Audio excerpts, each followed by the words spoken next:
Hello, Bl'Artagnan here with Malodorus Knight, the Lena LD Winter Festival Lufania Plus.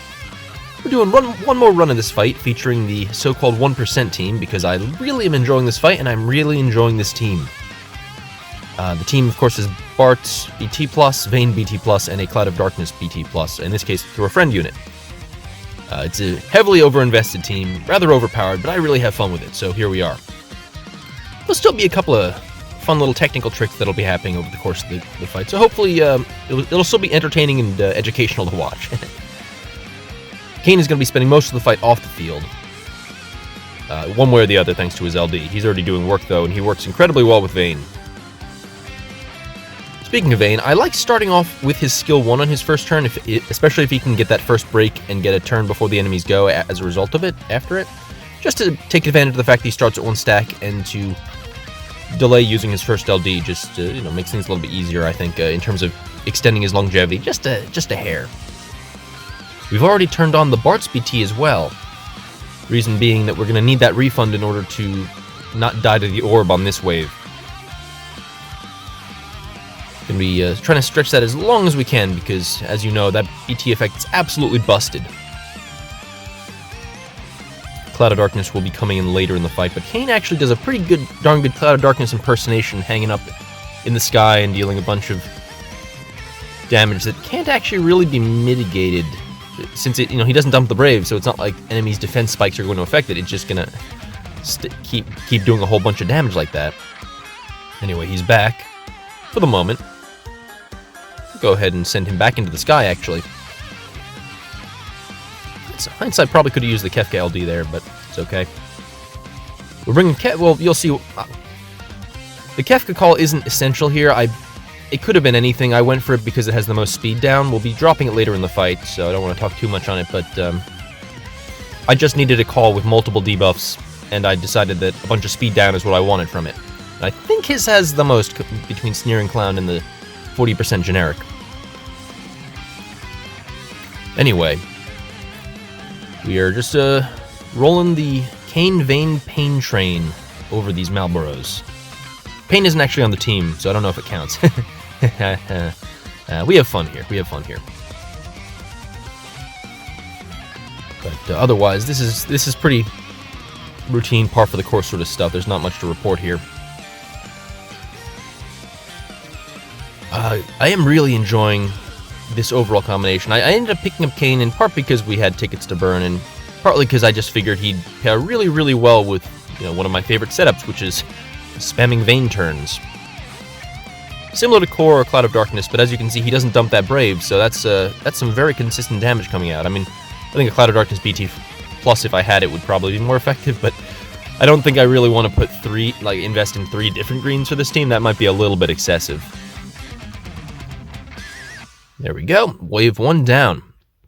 Now onto the damn Sahagins. The Sahagan Shamans. Shamans.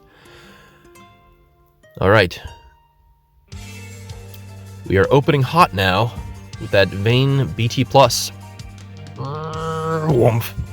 Hitting them hard. We're going to be taking advantage of that. And this is actually somewhat touchy, even with this team. Dropping the Kefka. It was important that Kain goes before Bart's. I would have been willing to use Sid Reigns' base call, spoilers, to rearrange the turn order if I had to there, just because we knew Kain was going to be A, tagging out Cloud of Darkness, welcome Cloud of Darkness, and B, it was important that Kefka drop the debuffs first, so that on Bart's turn, he can go and drop Setzer's base call. Get that freeze up. You're going to be seeing something interesting with that, but that freeze is going to be absolutely essential for getting this team through here unscathed. As you know, as you probably figured out from now, at this point, the orb when it goes off at the thresholds doesn't count as a turn. It doesn't take down their debuffs, but it does cleanse the first debuff they had. That's where Kefka came in. So now with that out of the way, we are ready to get back into it because Cloud of Darkness's counter knocked them back so they didn't actually get the turns that they would have gotten because they delayed us. I also have invested even more heavily in this team because Vayne now has a full Vanille Sphere, letting him dispel as he's punching these guys. And that's just terrific. Taking advantage of that burst effect. Now that their debuff's gone, we can actually start dealing some really solid damage. Although we're a little bit nervous here. Trying to figure out when the right time to bring in that Sid Rain's call. We obviously don't want either of them to go, especially not A, because he would push off the Setzer Freeze, and that would basically be a disaster. We're going to use a base skill 2 here, because Vayne's skill 2 normally can tick up the orb. Unfortunately, I miscalculated, and it didn't.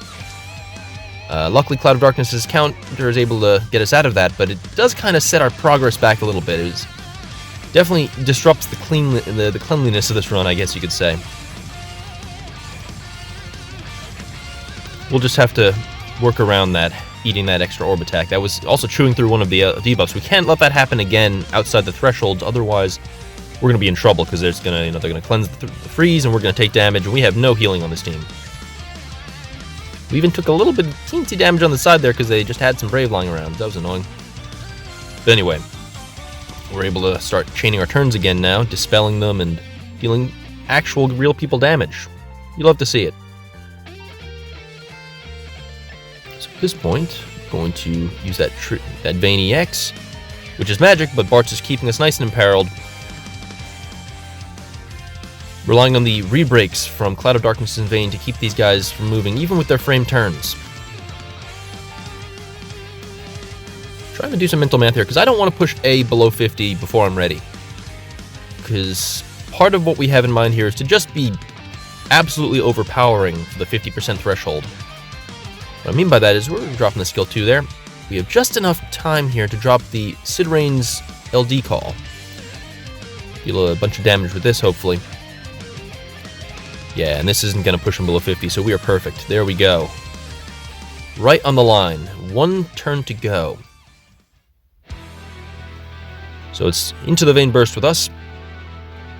We're going to be spamming his skill 2, at least to take advantage of that burst effect while it still lasts, and we're going to be launching them like crazy.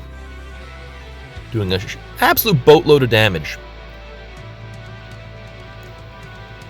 I think, let's see, that's 2 dumps, 3, 4, 5, 6. That is 6 dumps every 7. Yeah, that's 7 HP dumps every time Vayne attacks right now. That's pretty great. Shoutouts to I Really Like Eggs for pointing out that absurd fact for this burst phase. Unfortunately, the burst effect has run out. Consequence of that awkward orb attack I took earlier. I really thought the skill 2 would the refund midway through the skill 2 would count, because it usually does. But it didn't work out.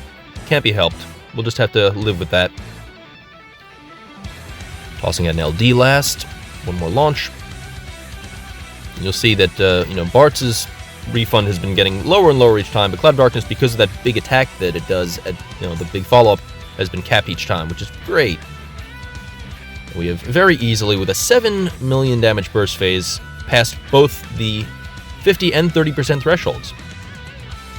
And that's super convenient. So once again, as you can see there, they're pushing us back, but Cloud of Darkness's counter-attack is actually pushing them back. So even though they're delaying our team and breaking us and stuff, Cloud of Darkness is pushing them back so that they aren't able to actually capitalize on the delays that they're getting. So with that, we're ready to go into Diablos, dispel that last blessing buff, and go absolutely ham on them. Thank you, Cloud of Darkness. You've been actually just tremendous here. Those counterattacks really came through. As if this team needed more utility or power or versatility. It has defensive properties too now. And Kain is back into the sky. Once again, probably could have used the Kefka LD call, but whatever. Gonna be hitting as hard as we can, doing the usual stuff. That debuff that Bartz and Vayne have on them is annoying, but we'll live. We'll deal with it. One more Sid Rain's launch. Thank you, Sid Rain's. Goodness gracious, Kain is able to take advantage of it too, which is neat. And we are in the home stretch now.